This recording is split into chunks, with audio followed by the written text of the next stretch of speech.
Hi, everyone. Good afternoon, and welcome to our webinar addressing software quality challenges. I am Michelle Lagare, and I'm the founder and president of Q360. And again, I would like to welcome everyone to this webinar that we have prepared for you guys. Aside from being the founder and president of Q360, I'm a software testing community leader, a software quality speaker, and I also help QAs transition into QEs. And for those of you who are wondering if it's really possible, yes, it is. May pag-asa pa, guys. We've already helped transform even those without IT or computer science background become well-valued and respected quality engineers. In QE360, we provide the following services: software testing training, which encompasses manual and automation testing, agile testing, and traditional testing, as well as functional and non functional testing like performance testing, security, and usability testing. We also offer outsourced testing to those who are having a hard time finding high caliber quality engineers to test their web, API, and mobile applications, may it be through agile testing and test automation, or just agile testing or just automation. Of course, we provide quality engineering consultation services to those companies with QEs or quality engineers but are having a hard time removing the testing bottlenecks. These companies usually have the resources but are not well optimized for the software development methodology that they are following, or it is the tools and processes that require improvement. Later today you'd know which software quality challenges we get to address with these services. So here are some of the industries we have served so far: accounting, banking and fintech, credit risk management, e-commerce, e-learning, government, healthcare, health management, logistics, real estate, research, payroll, and telecommunications. In this webinar, I'll be tackling the most common software quality challenges.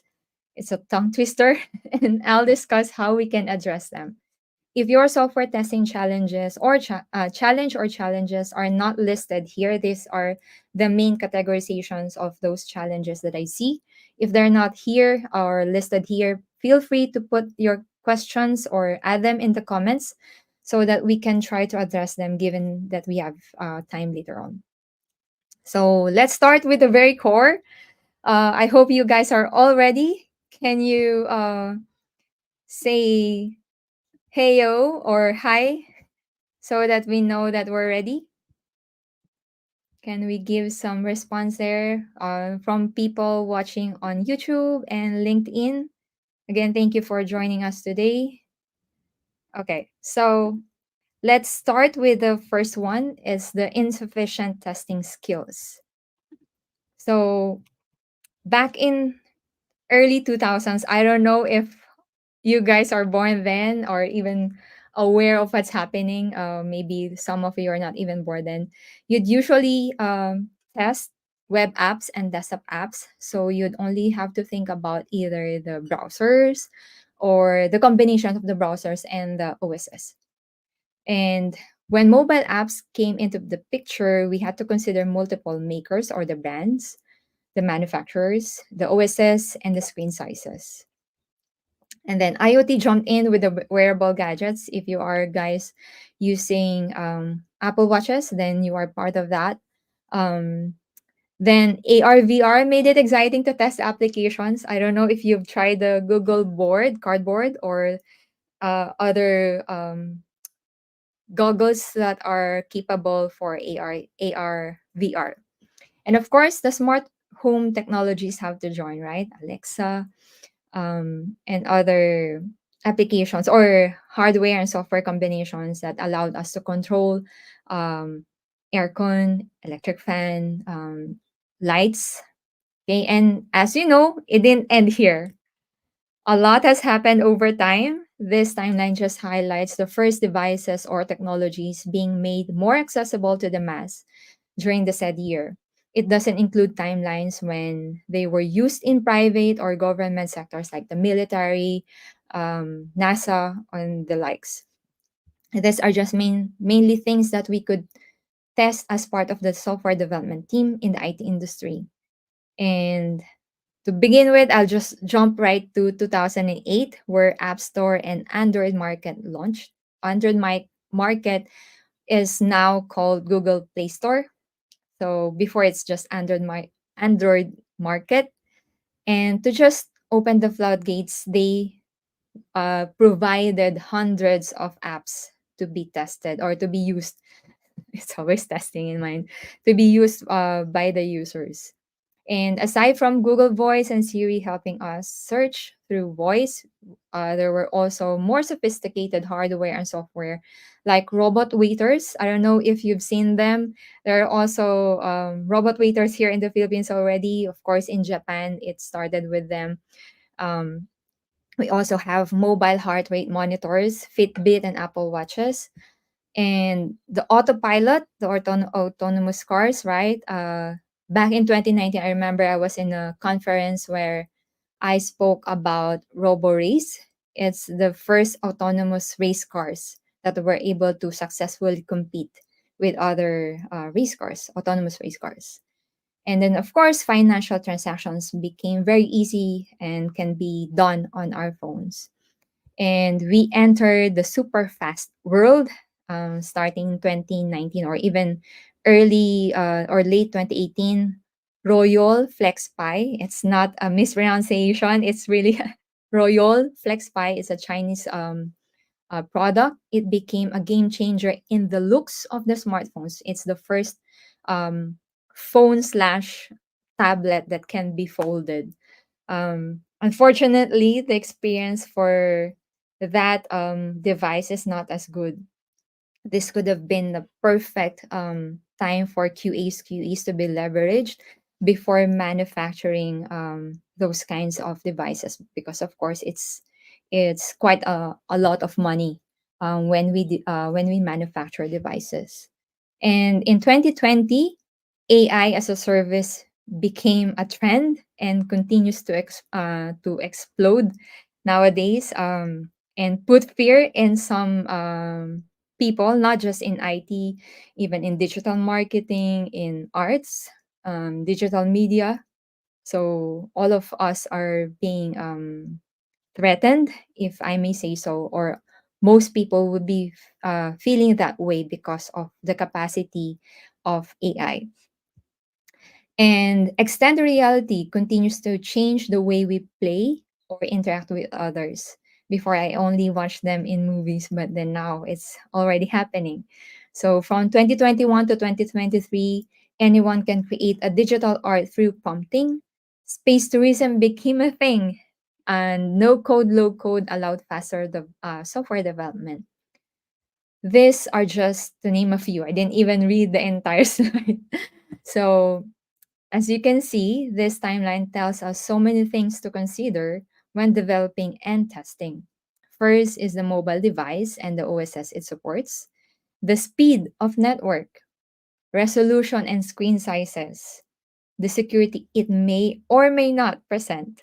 And number five, user experience it brings. And number six, various technologies that come faster than we can ever imagine or even test, right? I always ask people, especially QAs and QEs, how are we going to test all of this or even some of it, right? So the solution to this problem starts with upskilling. App testing, even if it's just web app or the usual mobile apps, requires skills in test automation. This is the only way that we can test across all supported test devices. I remember in 2013, I joined the mobile app first company, and they were telling me their situation being a mobile app first company, that they, instead of developing web apps, they developed the mobile app first, which is more complicated and would have more variations of test devices to test on. So that's the first thing that I came to my mind. Test automation. That's the only way we can cover that, because even if you have a clan or an army of manual testers, it will take a lot of time for us to cover those, aside from the fact that accuracy lessons as we keep on testing the same thing over and over.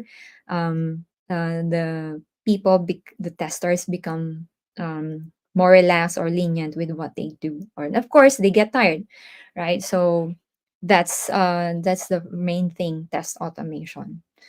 For Apple and Apple Watches and those requiring devices such as Oculus or the goggles, those need to be provisioned by the company to the testing. But it's not suitable to wear a VR goggle for 8 hours, right? And move your neck up and down or even turn. So but what do you need to do if you really need to test that, right? You need to save your neck from the pain. Either you hire someone with robotics background or you learn it yourself. Okay, so with the diversified technologies that we need to test nowadays, we need to leverage the technology itself. You're right. We need AI. So, to prove to your company that you are not replaceable by AI, you need to test, improve, and utilize what AI provides. In Q360, we make sure that all of our team members are trained and certified within Q360. We have our own standards and our own practices, our own tools, our own tool belt. We also allocate time for learning trends and new technologies through our brown bags and webinars. We highly encourage our QEs to attend external conferences and webinars to keep ourselves up to date. We can never say that we know everything or we're good. Okay, so we often hear QEs wanting to join trainings, but their companies do not cover the fees.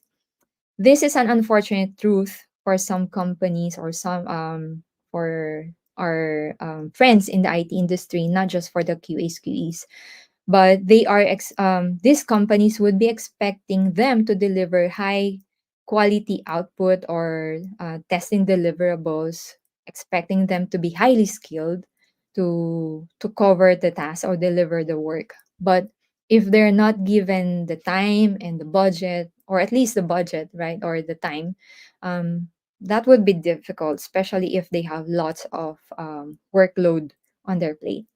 So if your company is sending you to a training, it means they value you and see the need for upskilling. So I would really suggest to really um, maximize the opportunity being given to you. When looking for a training provider, what do we need to consider? So here are some factors to think about. First, you need to identify what are your challenges within the software quality team or software development team as a whole, and what is the goal or goals that you want to address. Secondly, is the profile of the students. This allows you to consider the level of training they need and the preparedness and their preparedness, so that we would know that okay, this group of employees, they need to get the foundation first before they get the advanced training. And then number three is the syllabus of the training should be aligned to your challenges, goals, and the student profile.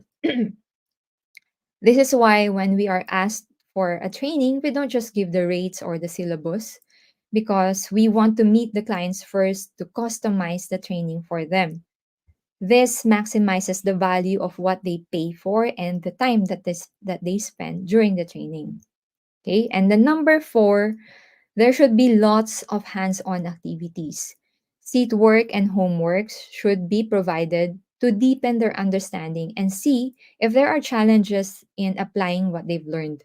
Okay, because we cannot just be all theoretical and they don't have any idea of how it's going to be applied. And by the time that they want to apply it, the trainer is no longer there. So, as much as possible, when we have trainings, we really encourage clients to apply it on their project. This way, we also get to give value. The students get to give value to their projects, even if they are upskilling. Okay. So, this leads us to number five. We recommend that during the live training, uh, the students to ask questions and to be really maximizing the uh, opportunity to ask the SME, how can we improve this implementation, or how we're approaching the project, or if you have any challenges within your project, you can already ask the trainer. This is something we can get from DIY or online trainings that you just follow material without anyone trying to tell you, oh, that's not the efficient way of doing that, or anyone giving you proper guidance, especially if we're sending newbies to the training, or people without background in that training, say test automation, and they are really either career shifters or someone that is being retooled, say to test automation, or even new in the IT industry. So they need someone to tell them, to guide them that this is the way it should be that you should be doing it, or this is the better way of doing it. Of course, budget is always a consideration, and for um, the duration, I would recommend that if the students to be trained are not deployed to an active project, to do it in a block of schedule. This allows them to focus on what they've learned and apply it. Especially for those without prior experience in what they've been trained for, building a momentum allows them to absorb more rather than putting big gaps between before they get to continue the next topic. They lose the momentum. They would probably forget what they've learned in the previous days. So it really needs to be in a block of schedule. And for those who are deployed to active projects, scheduling is more of a challenge here. So, especially if the training is not incorporated with the project timeline, in their project timeline. We suggest, in Q360, we suggest to spread the training in their sprint and to use their projects in their training exercises. So this allows us to give a better business case as well to our stakeholders, that yes, you're sending us to training, but as we do so, we're still contributing to the sprint. Okay. So for those who have questions, feel free to put them in the comment section so that we can go back to it afterwards. Okay. So number two, the second software quality challenge is the inefficient testing process. So this happens when there's no experienced QA or QE leader to establish a suitable testing process to your project, okay, on your project, because um, for us, or most, if not all companies, right, we would have resources, team members coming from different companies, and they all bring different practices, which may or may not have worked with even in their previous company. And given that your company, your team, your project have a different situation, then those various practices from other companies will not necessarily be suitable to your case. Okay? So there are three common patterns when testing process becomes a challenge, which then affects the quality of the software being produced. First thing that I've noticed, both for local and foreign companies, is that when I ask them, what is your software development methodology? They would say agile. But when I ask them, in what format are your tests in? Then they would easily say test cases, which is not designed for agile testing. When the testing process doesn't support the agile development methodology, the testing becomes a bottleneck. Not necessarily because they're wrong, or they don't have the skills, but what's the main challenge is the idea or the approach of testing is not in support of the methodology of the development. So they become a bottleneck because of the testing approach is not appropriate. And we're not talking about bottleneck because of the QAs, QEs being outnumbered by the devs, right? So we're just focusing on the process here. We know that an efficient Scrum team delivers faster, right?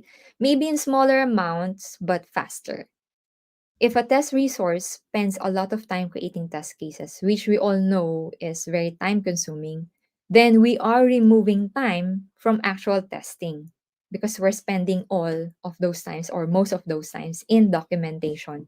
So if the devs can deliver lots of user stories, but the test team doesn't get to test all of it, then we will just bump them down to the next sprint, right?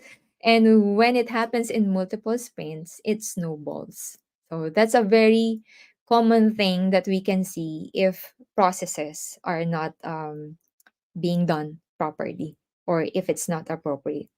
Okay, number two is if we use tools that don't support faster testing or use tools that are not designed for agile testing.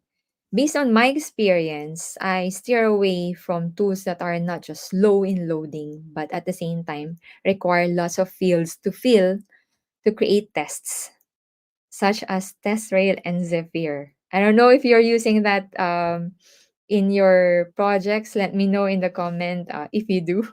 But I really hope that if you are following agile methodology to really stop using them. So because it's just gonna take your time. Okay. So that the time alone in loading the page will take ages and so much more in filling them up and updating them when you are executing the tests. And lastly, when you've come to the point of shifting to agile testing, make sure that everyone is aligned. We need to orient the team members, and keep the the process or the standards, the process, and keep it open for improvement. Let everybody know that we're trying this out, and we want to make sure that we want to hear what you think of this process, how it's helping you or not helping you, and how we can keep on improving it. And now, if you thought that we're only discussing testing challenges here, at least testing process challenges here, you're wrong. And I hope there are dev leads, dev managers, tech leaders here because the malpractices in development greatly impact testing. Okay, so I hope there are dev leads here, especially for those companies that they don't have QA managers anymore, but they do have squads wherein include the QAs. QAs are also being managed by the dev managers or dev leads. Okay, so we need, yes, they don't have the QA management anymore, but I hope you as tech leads, dev leads would also be considerate of quality, not just considerate of the QAs, QEs, but considerate of quality. Okay, so I understand that it's easy to follow your wiring as a developer. I started as a developer as well, and devs just think differently. And most of the time, quality is not ingrained in that wiring. Okay, so when your QAs, QEs are suggesting improvements on how we can change, say, Scrum practices or testing practices, I hope you guys are open minded to that or open to discuss it at least. Okay. So here are the common development process challenges. Okay. So I know there are lots. You can still put them on the comment section so that we know that, oh, I'm not the only one experiencing that. Okay. So, number one, in the development process challenges, QAs, QEs are not involved in the sprint events. So, this goes from planning to retrospective. When this happens, you don't get to consider the testing efforts and challenges and even have an understanding of the time estimates needed for those efforts because of course it's going to be the QAs QEs who would know those things, right? So if those are not in considered, then the timeline would be skewed. Or if you even gave if you gave time estimates for the QAs, QEs, that would be for sure skewed. Okay, and they would become the bottleneck again. Okay, number two, another thing that affects software testing deliverables and quality is when bug fixing is not given the same importance as the development of the user story it is impacting. I don't know if you guys are experiencing that. Let me know if you do. Okay. There are companies, there are project teams wherein they would focus on the development of the user stories, but when there are defects being logged against those user stories, they would say, "Okay, let's put them first in the backlog, and then we'll deal with them when we're able to say complete sprint X," which should not be the case. Okay, we want to make sure that the user stories get closed as soon as we can, and we cannot close them with bugs. Okay, so we cannot say that, oh, it's okay, let's close the user stories, and then we'll just fix the bugs. That would be a no. If I am there, I would not be able to say yes to that. I would really say that if you want to to deliver this user story, we need to test. We need to fix the bugs. Okay. Otherwise, why are we even testing, right? So if we're not gonna fix those bugs, okay. Number three is the incomplete or ambiguous requirements. I'm sure a lot of people can relate to this, regardless if you're following or trying to follow agile or waterfall methodology. Both the dev and the test teams can relate to this, di ba? So if your requirements are not clear and complete, it will be a waste of time. Devs will think of it one way and the QAs interpret it the other, and none of them may align with how the requirements were intended. Can you share best testing tool in Agile? Okay. We'll put stars on this. EJ, can you please put stars on the question so that we can note of them later on? Thank you. Okay. Thanks for the questions, Melody. We'll answer them at the end of the webinar. Okay. So number four is the scope creep. Anyone experiencing scope creep at their sprints, or even if in your following waterfall? This is such a headache for us, right? Because um, and this is something that the scrum master or the project manager, depending on the methodology you're following, should be protecting the development team from. It would be unfair for the team to be expected to deliver more than what they've committed to, and blame them when they don't meet the target. Okay, when we normally don't. For my I can just say it for myself. I normally would not take the movie seriously, especially in action movies, if someone is hitting a moving target, especially if it's very fast or it keeps on moving sideways. I don't take them seriously. It's like nonsense. It's not realistic. But why do we expect it in our development team? Hmm? Okay. So number five, dev sleeps. Over my 20 years of experience in the IT industry, I could not help but notice the differences in the personalities between the devs and the test resources. And the most glaring one is the sense of urgency. I don't know if you've seen that as well. QAs, QEs are normally the ones who feel the pressure when there are dev sleeps, meaning delays in the dev deliverables. Okay, usually or QEs only execute their tests when the devs deploy the stories or the bug fixes in the QA environment. So if this happens on the last day of the sprint, then they would not have they would not have enough time to test it, especially if they're only doing manual testing. All of this greatly impact the quality of testing activities. So, how do we address them? Here are some of the Q360 testing and development practices that we suggest to our outsourced testing clients. Number one is to conduct agile testing. Agile development, agile testing just makes sense, right?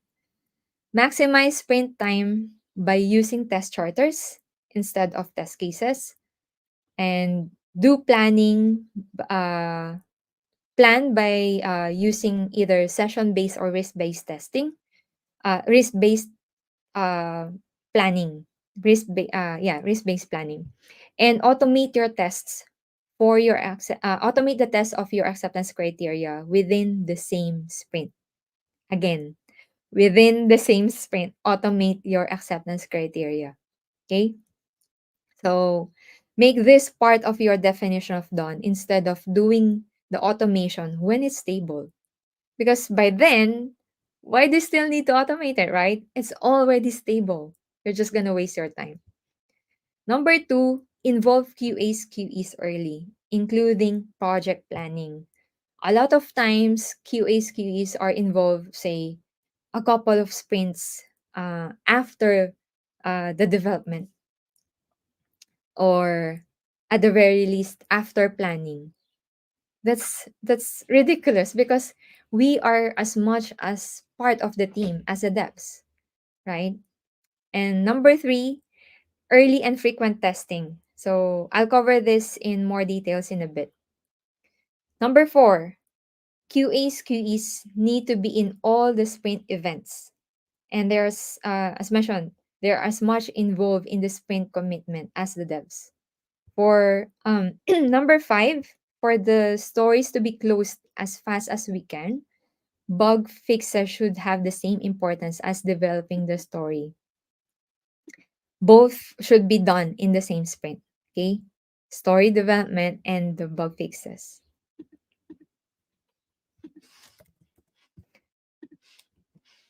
And here are some specific agile testing practices that we apply. I know that Melody was asking for the tool, but um, these are very I would like to focus more on the agile testing practices, but I'll answer your question as well later on. So, number one, for refinement, we should already be thinking about how we can break the story even during the refinement.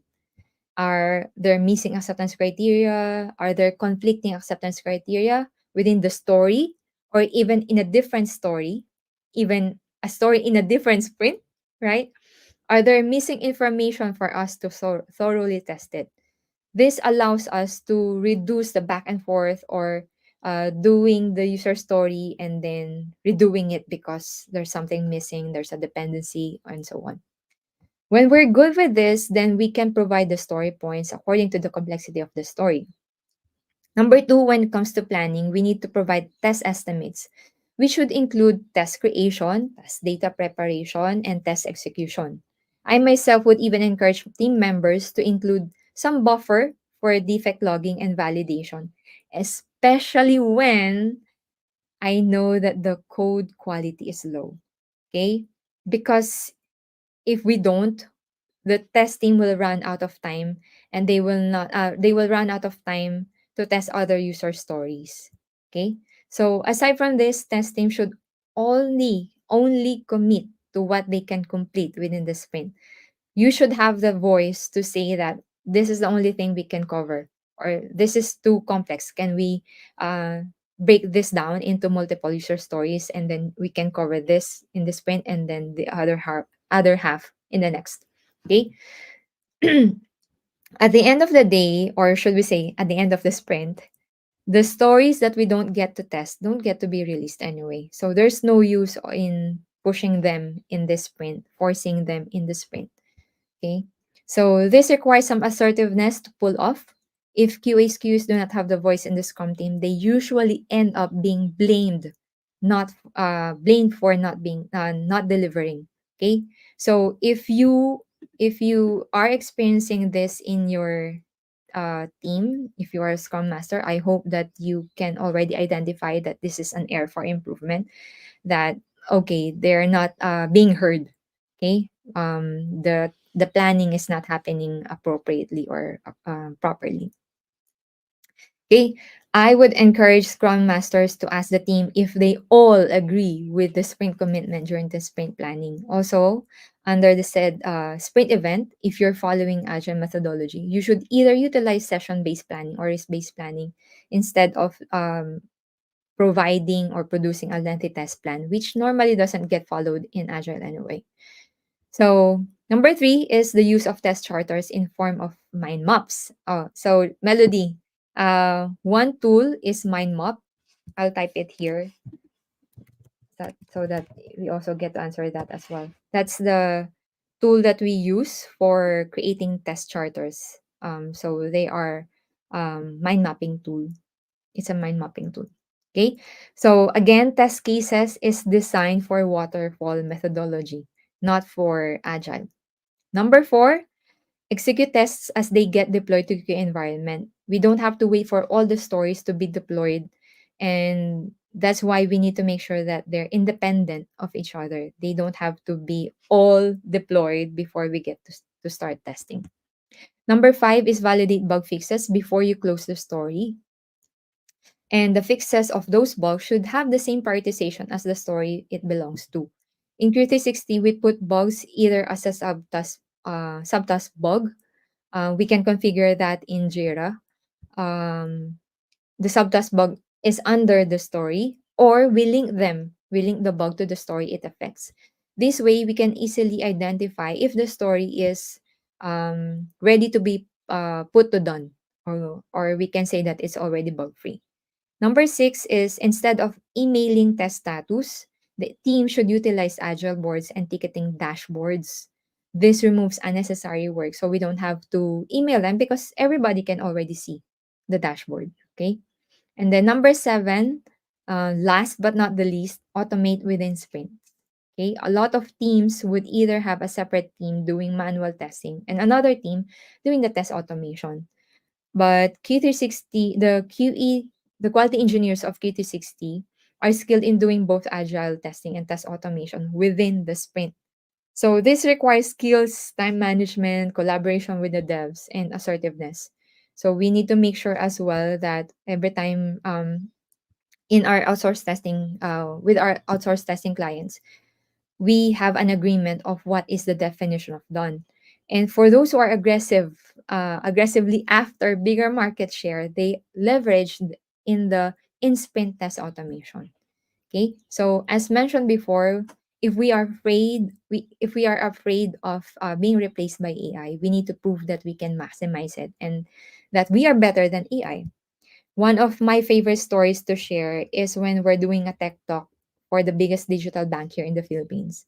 Our QE, who's here attending the webinar, was giving a live demo of Tab9 Chat, an AI powered coding assistant. And since the demo was done live, the AI was acting up and it wasn't able to resolve its own coding issue. So it's generating a code and there were issues in the generated code.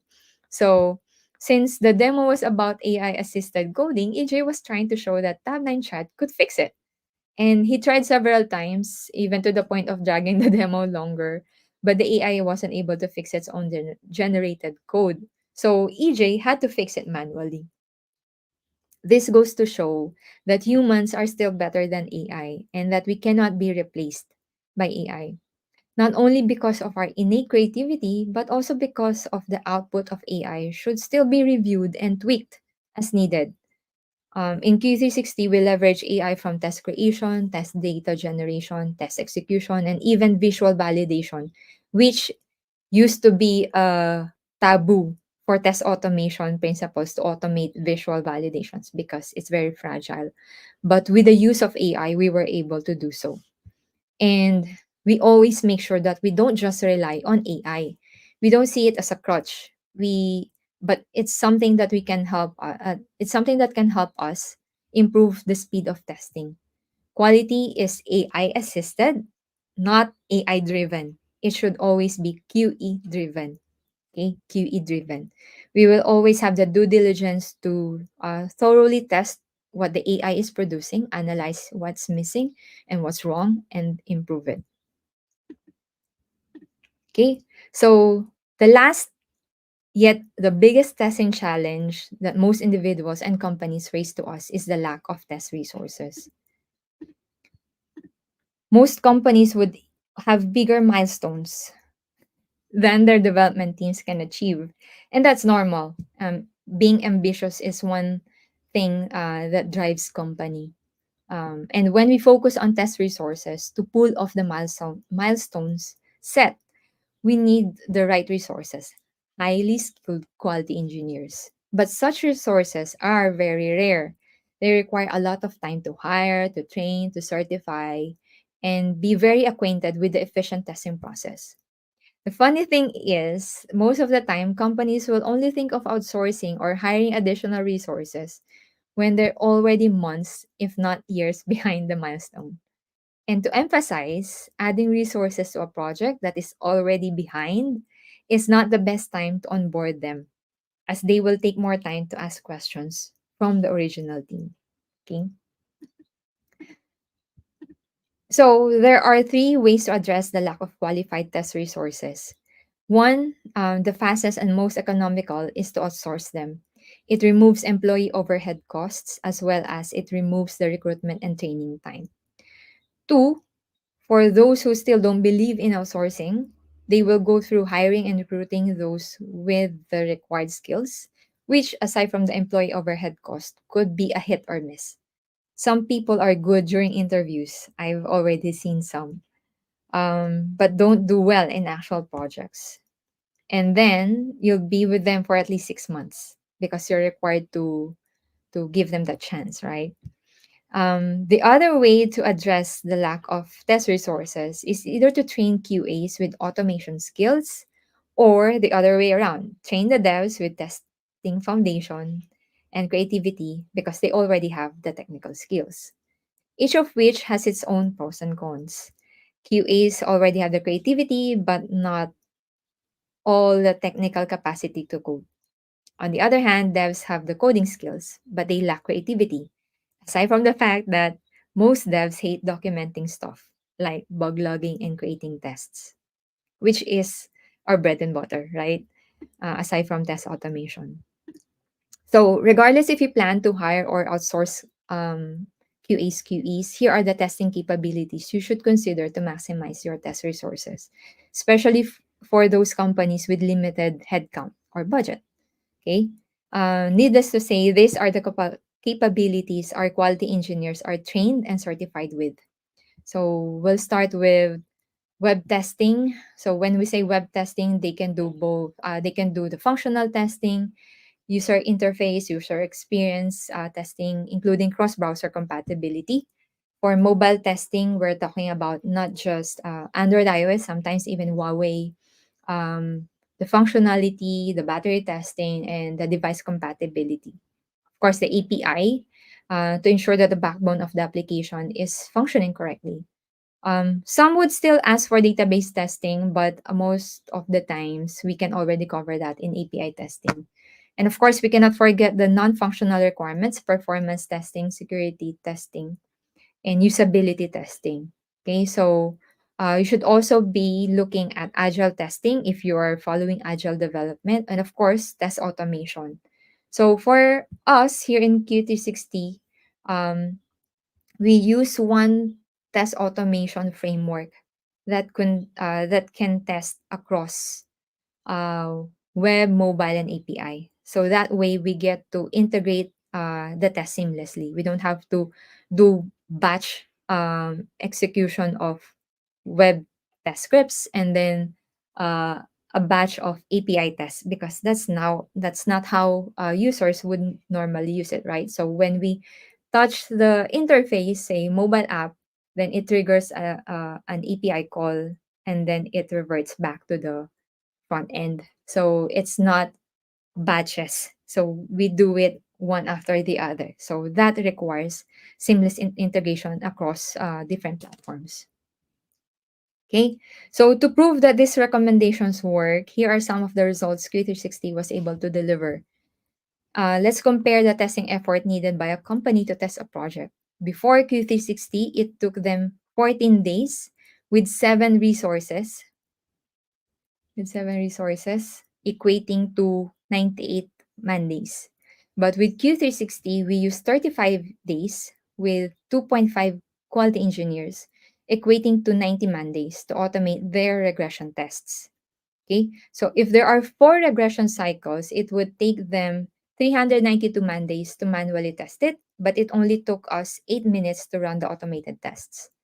So if we're going to multiply that by 4 releases per year, then it will take them 1,568 man days to do it manually compared to 32 minutes to run them in test automation.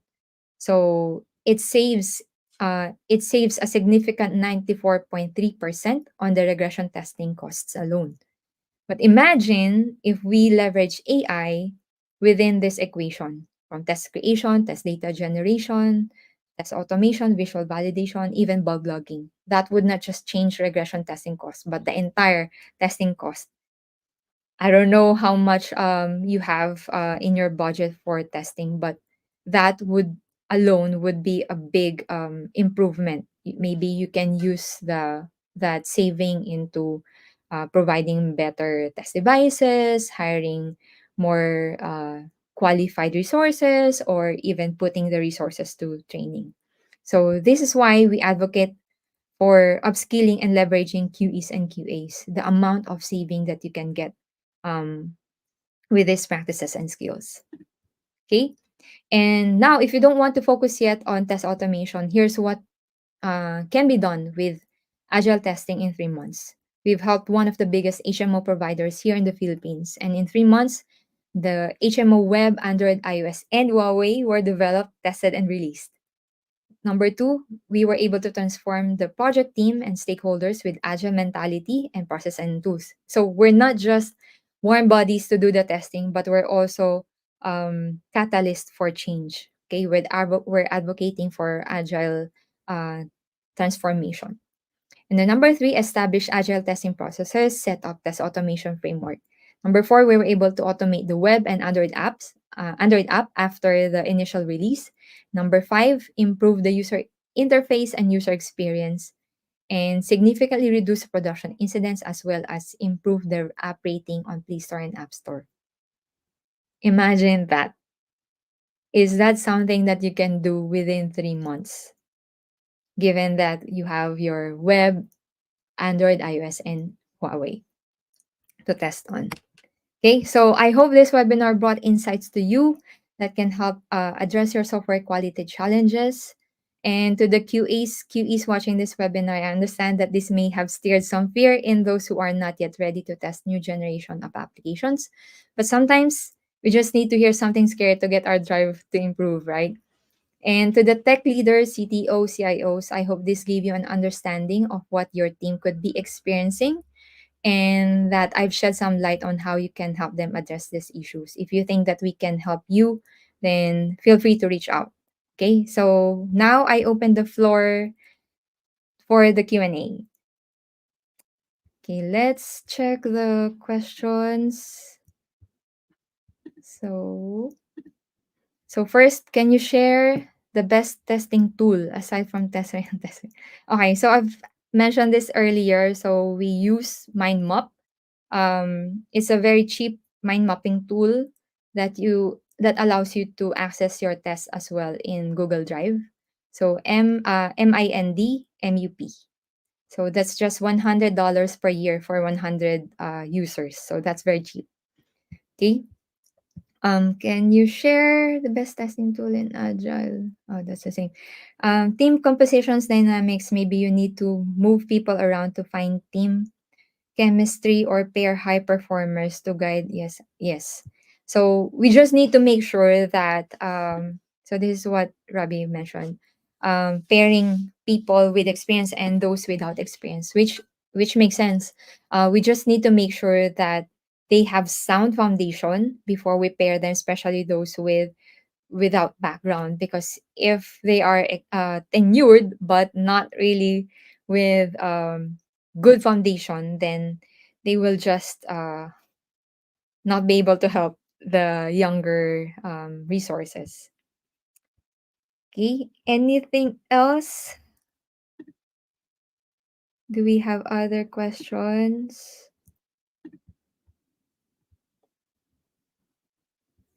Let me check on LinkedIn. Okay. Anyone else? We have 7 to 8 people watching on LinkedIn and 19 on YouTube. We have Arvin. He says, um, how do we plan? How do we plan regression testing when using test charters? What approach can we take to select regression test cases when our testing relies on test charters? So when we do regression testing, we still utilize the test charters in the mind maps. So we just select or copy all those nodes that are relevant to what we need to regress.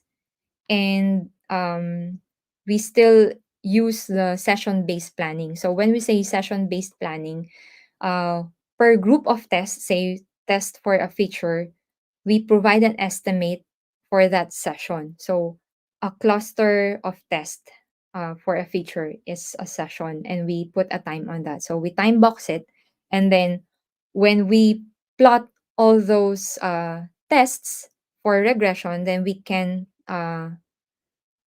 sum all the time needed for the regression for that specific coverage. I hope I was able to answer your question, Arvin. Garrett says, good insights. Thank you. Anyone else?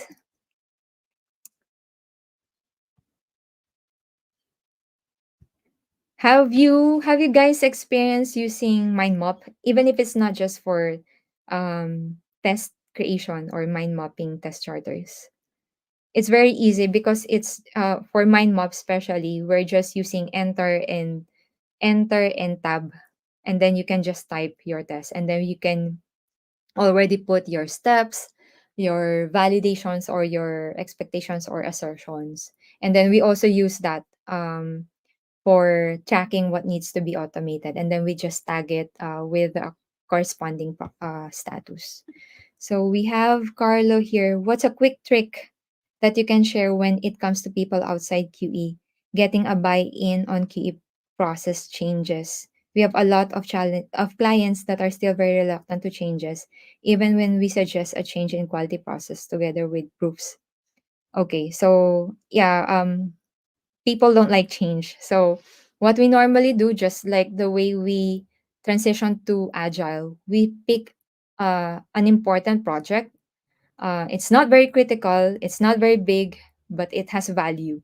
So we try to apply, we try to apply little changes, and then we will be telling them, okay, did you notice that we were able to deliver faster with this team? Or you can do it side by side, just so you can prove to them that this is more valuable. Say, one Scrum team with and then you split the test teams into two. One team will be tackling user stories 1 to 5, and then the other test team would be tackling 6 to 10.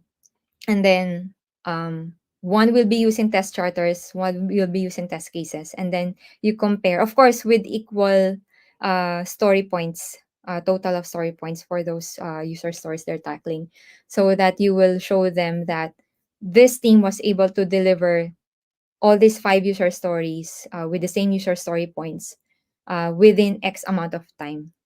Okay. And then, in fact, they were able to automate this probably if they have the automation skills. So that would help you show them that because of this, we will be able to help you deliver faster and get a bigger market share compared to your competitors. Okay, I'm wrapping already because it's very short amount of time now. Any advice for manual testers transitioning to automation testers? Um, have the drive. I do have someone who doesn't have IT or CS background. She was processing visa. She was an assistant in a tourism center or visa processing center. And then we trained her to become a QE. And she was one of the first to really transition from QA to not even QA, because without ITCS background, she wasn't even a QA before. And then we were able to transition her. It's really just the drive, your passion to get out of where you are right now, and to think that you can do it. Okay, so try and try until you get to the point that you're confident with what you do, and don't stop learning. Okay, so thank you, uh, AJ. And then from Philip, what automation tools are you currently leveraging? So we're using mainly robot framework, which covers web, mobile, and API. And then we are incorporating AI on that. We have tried Bard, we have tried ChatGPT, Tab9 Chat, um, and for the AI assisted visual validation, Visily. Okay. So I hope that helps. Yes, I regularly use mind mask testing. Nice. And from Robbie, as accessibility testing is often neglected, focus is mostly for compatibility. Yeah, that's true. Um, in other countries, they are coming up with laws or bills to help ensure that accessibility is being incorporated in any development, regardless if it's mobile or software or a place that they go through. So it is something unfortunate, but it is very true. Anyone else? Any other questions? Ayun. What are your thoughts if a QA manager is still doing the test case creation and testing manually rather than focusing on finding ways to improve the QA team? Do you think this would benefit the team? Hmm. Good job. I don't know what makes that QA manager stick to manual testing instead on focusing on managing the team. But what are your thoughts? If I'm in your shoes, for example, I'm a QA or QE under that QA manager, then I will bring up questions or suggestions to the QA manager, so that, say, would you, if he doesn't want to, we can even say that, can we initiate, doing R&Ds, say test automation, trying a new test automation framework, or trying out uh, a new testing approach, so that it will just steer him or her with that idea and say that, they're already thinking about that. Why am I not thinking about that? Okay. So just to suggest and ask questions, and hopefully that will make him open, and then eventually lead you in doing those initiatives. Okay. Anyone else? Thank you so much for your questions. Um, Anyone else before we close? So if you don't have any more questions, I hope you guys enjoyed and learned a lot from this session. Feel free to send us a message on LinkedIn or Facebook, or email us at askus@que-360.com, regardless if it's for a training or outsource testing inquiry, or just any question if you need help in or ideas in software quality engineering. I hope you guys have a great day and have a great weekend tomorrow. And see you next month. Have a great day. Bye, guys. Thank you.